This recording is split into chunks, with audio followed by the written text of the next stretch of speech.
spirit soul. And the spirit soul is indestructible, immortal, unchangeable, and always the same. All-pervading, ever-existing, undying, primeval. The soul is never destroyed when the body is destroyed. No one can kill the immortal soul. That's what Krishna told Arjuna. The very first thing. Why? Because Arjuna was lamenting. And the first thing Krishna says is, one who is lamenting is not in knowledge. Because those who are in knowledge, they don't lament for anyone living or dead. Why? Because the spirit soul cannot be hurt. The spirit soul is actually never affected by matter. We only think we are. Because we identify with the body and the mind. The body and the mind are affected by matter because they're material. So if we identify them, then we think that we are also affected, but actually that's delusion, self-delusion. The real thing is, we are eternal, indestructible, spiritual, living entities. We can never be hurt or killed or even really affected by matter unless we allow it. So the first thing that disappears when we become self-realized is fear. I mean, I'm still concerned about, well, we have to pay the rent somehow and we have to, maintain our existence and stay healthy and stuff like that. But that's not fear. That's just planning. Okay? Fear means, oh, what's going to happen? Oh, my God, geez, I don't know. Maybe they're going to come and start a war or something. People worry about all kinds of stuff. This is fear. Or I'm afraid I'm going to lose my job. I'm afraid that so-and-so, my family members are going to die. Or I'm afraid of this. No, whatever happens, we're okay. Even if they blow up the whole planet, we're fine. We're okay because we're eternal living entities. We'll get another body somewhere else. Krishna will make sure of it. And whatever amount of devotional service we have completed up until the time of our death, that's the point we start at in the next life. And Krishna will make available all the facilities, all the knowledge that we need to pick up our process of devotional service exactly where we leave off. So there's nothing to worry about. Of course, our preference is that we should all attain complete self-realization in this lifetime. So we try to make available all the teachings that everybody needs, all the methods, and encourage everyone and advise them how to perform them so that they can attain that realization. There's another question? Oh boy. From Florida.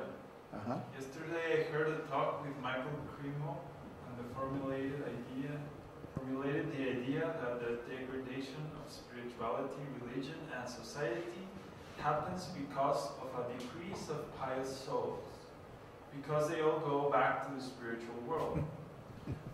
Only the rascals stay. And basically, they gradually become more. So the cycle of Satya, Treta, Dvapara, and Kali Yuga. Can you corroborate that? That sounds pretty good. Yeah. When Krishna was here, so many living entities went back with him to the spiritual world. That's why he comes here, to pick up the pious living entities and take them home with him. So Krishna blessed so many souls with liberation just by his presence. Everyone who saw his universal form on the battlefield of Kurukshetra was liberated. Both friends and enemies, both good people and bad people. Just because they saw him, they saw Krishna helping his friend Arjuna. It's a wonderful story. And can you imagine seeing that right in front of your own eyes and then dying in that consciousness? Oh, they went right back to the spiritual world. So when Krishna left this world, so many pious souls left with him, or around the same time as him. And immediately afterwards, Kali Yuga started.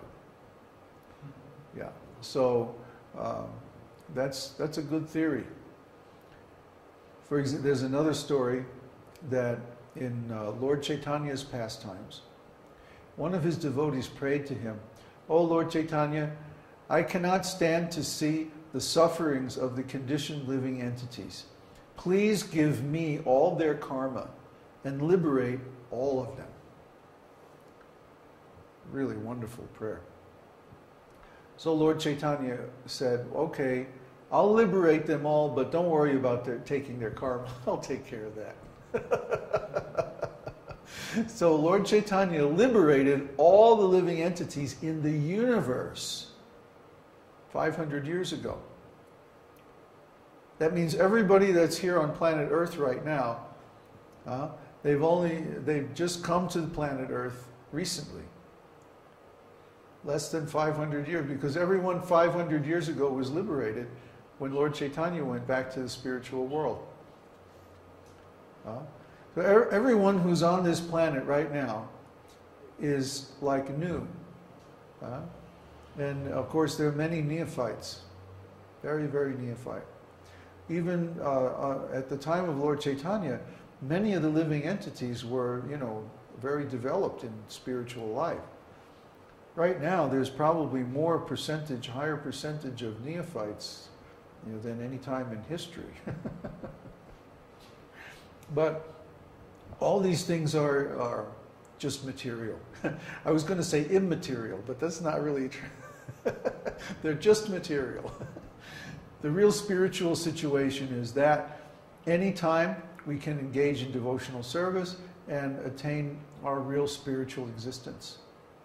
And any living entity can do that, regardless of their history, regardless of their previous activities. If they simply have a sincere desire, then Krishna will arrange it. So it's all really up to our desire. Okay. Is that all the questions for today? Okay. So today I would like to give our end of the year report and our evaluation of what we got done and what we accomplished in 2007, and also some ideas about what we're going to do in 2008. At the end of the year, it's always good to look back and see what we've done, assess and evaluate the activities of the previous year, and start to make a plan for the next year. So in 2007, we did some pretty cool things. I moved to Mexico, and Uddhava and I got together, and we've been working together very intensely now for almost exactly a year. And in that time, we have grown the website, esotericteaching.org, tenfold, both in the amount of material that's online and in the number of visitors and members and so forth. So we've done so many podcasts, made so many videos. We presented about 300 hours of classes here in Mexico City, and all of those were recorded on video and posted on the site. So if someone wanted to watch all the videos on the site, it would probably take them about a month. Watching every day. There's so much on there now, between the recorded podcasts and the videos and all the stories and articles. And then, by the way, we have the whole Vedic library on our site now. It's called causelessmercy.esotericteaching.org. All of Prabhupada's books are there, all of his lectures, all of his morning walk conversations, room conversations. I mean, there's a tremendous amount of material on our site now. And it's going to grow even more, but we'll talk about that in a minute. The other thing that we did, we started the Viṣṇusahasranāma podcast. Viṣṇusahasranāma is a very, very important prayer, very important scripture. Because like I say, it encapsulates all the pastimes narrated in Srimad Bhagavatam in a prayer that you can chant in 25 minutes. So that's pretty extraordinary. We also started the Brihat Parashara Hora Shastra course, which eventually is going to encompass the entire source literature of Jyotish the most important Vedanga. And we're writing a program, developing a program called Jyoti. Jyoti stands for Jyotish Yantra for Ontological Temporal Integration. That's really a mouthful. But what it means is you will be able to get all the readings available from Brihat Parashara Hora Shastra with a computer program on the internet for free. And that does not currently exist anywhere. So we'll be working on that, and we'll try to finish it by middle of next year. Then, of course, there's our WebEx video conferencing system that we're using right now, which is a first in internet preaching, especially for Vedic groups. And then we're working on a new project which has been pretty confidential up to now, but I want to announce